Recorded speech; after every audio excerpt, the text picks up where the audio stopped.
নমস্কার বন্ধুরা, অ্যাস্ট্রোসেজে আপনাদের সবাইকে স্বাগত জানাই। বন্ধুরা, থাম্বনেলে তো আপনারা দেখেই নিয়েছেন, যেখানে আমি লিখেছি যে রাহুর সাম্রাজ্য ধরাকে ধরাই রয়ে যাবে যদি কেতুর এই বড় খেলাটি আপনি না বোঝেন। আমি এটা কেন বলছি?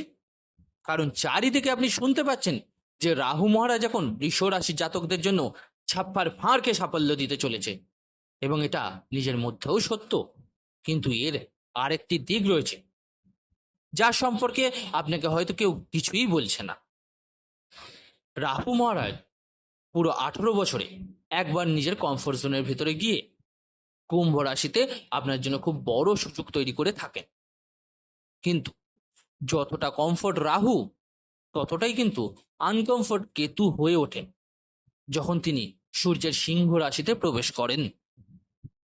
এই অবস্থার কারণে কেতু মহারাজের এই রহস্যময় গণনা, এই বড় খেলার মানে বোঝার আপনার জন্য একান্তই জরুরি।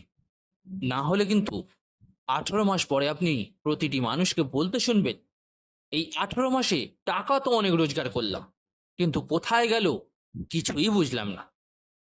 এখানেই কেতু মহারাজের খেলা, গণনার খেলা খেলবেন কেতু মহারাজ।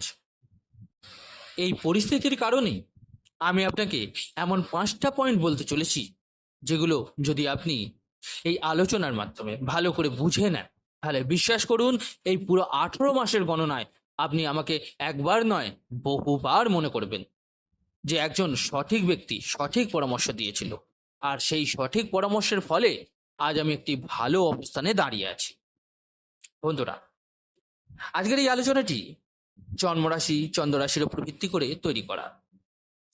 এছাড়াও আপনারা যারা নিজের জন্মকুণ্ডলীর বিচার করাতে চাইছেন, তারা অবশ্যই আমার টেলিগ্রাম চ্যানেল জয়েন করে নিতে পারেন। আপনারা চাইলে সরাসরি আমার সঙ্গে হোয়াটসঅ্যাপেও যোগাযোগ করতে পারেন। হোয়াটসঅ্যাপ নাম্বার ভিডিও ডেসক্রিপশনে পেয়ে যাবেন। তো চলুন আলোচনায়। কেতু মহারাজ সিংহ রাশির ভেতরে নিজের শত্রু কারক রাশিতে ঢুকছে, পরম শত্রু রাশির ভিতরে আসছেন এবং জ্বলন্ত অগ্নিতত্ত্বের রাশিতে অবস্থান করছেন। এই স্থানে কেতু কিন্তু একদমই কমফোর্টেবল নয়, আর এই আনকমফোর্টেবল অবস্থায় ফলে এটি আপনাকে কিন্তু কোথাও না কোথাও প্রভাবিত করবেই করবে। প্রথম পয়েন্ট, একবারে সোজাসুজি একটু বুঝেন। এই প্রথম অবস্থায় এটি চতুর্থভাবে গঠিত হতে চলেছে।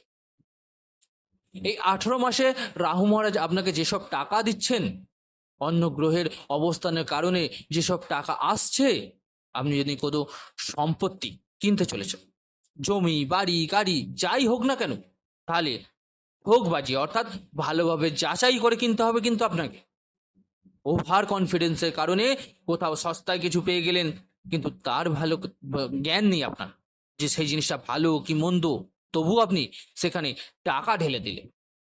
এই অবস্থায় কিন্তু ফায়দা উঠাবে কেতু মহারাজ, অবশ্যই আপনাকে ফাঁসিয়ে দেবে ওখানে। আর এখানে আমি বলে রাখবো, সম্পত্তি কিনতে চাইলে বিশেষ করে একদম ফেয়ার ডিল করুন। তাতে যদি আপনার 2 টাকা বেশি লাগে লাগুক, কিন্তু জটিল জায়গায় একেবারেই জড়াবেন না। নির্মাণ কাজ তো শুরু হয়নি, আপনি টাকা দিয়ে দিলেন, পরে দেখা গেল পুরো কাজই শেষ করা যাচ্ছে না। এগুলো একটু মাথায় রাখবেন।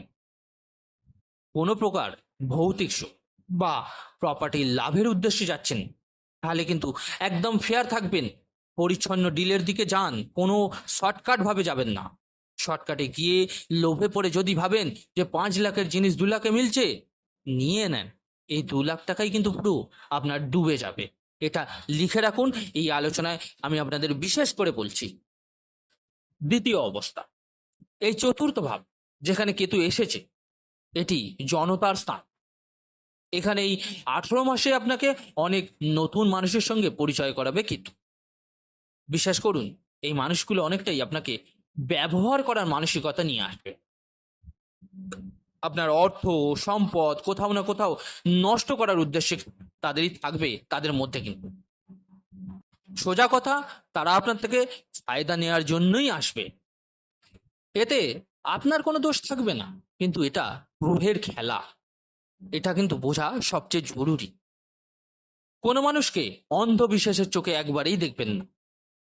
কেউ যদি হঠাৎ শর্টকাট উপায়ের কথা বলছে, লোভের কথা বলছে, তাহলে সঙ্গে সঙ্গে বুঝে নেবেন কেতুদেব আপনাকে ফাঁসানোর চেষ্টা করছে। যদি আপনি তখন দুপা পিছিয়ে যান, আপনি আমাকে অনেকবার মনে রাখবেন।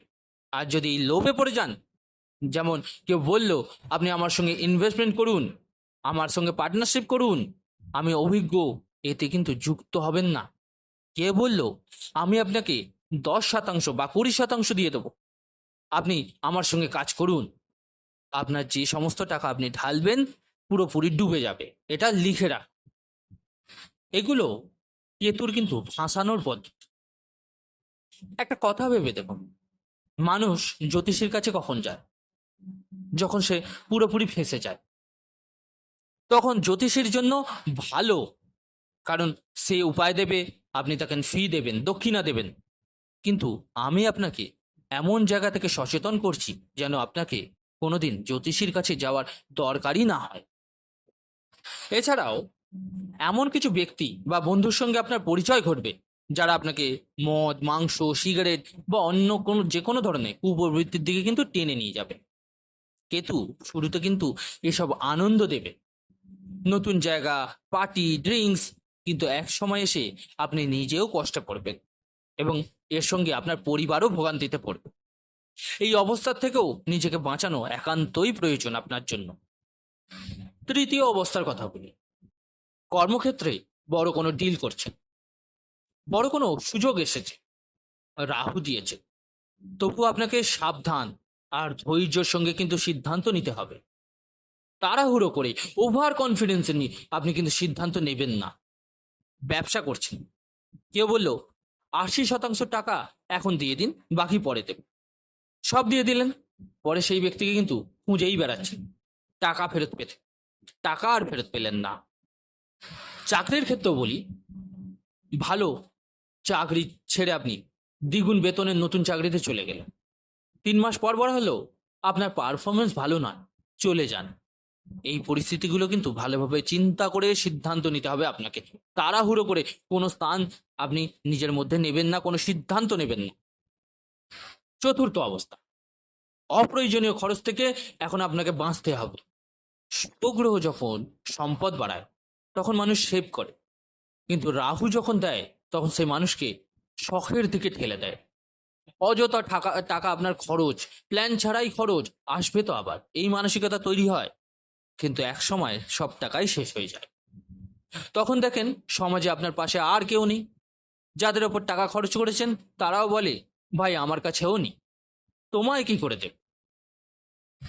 এই 5টি গণনা আপনাকে কিন্তু বুঝতে হবে। রাহুর সাম্রাজ্য আপনার জন্য অনেক কিছু নিয়ে আসছে, কিন্তু উল্টো দিকে বসে থাকা কেতু কখন দরজা দিয়ে আনা টাকা জানলা দিয়ে নিয়ে যাবে আপনি কিন্তু বুঝতেও পারবেন না। হ্যাঁ, এখন হয়তো এই কথাগুলো আপনাকে অতি সাধারণ লাগছে, কিন্তু এই অবস্থায় যেসব বৃষ রাশির জাতক জাতিকারা জড়িয়ে পড়বেন তারা 18 মাস পর শুধু আফসোসই করবেন।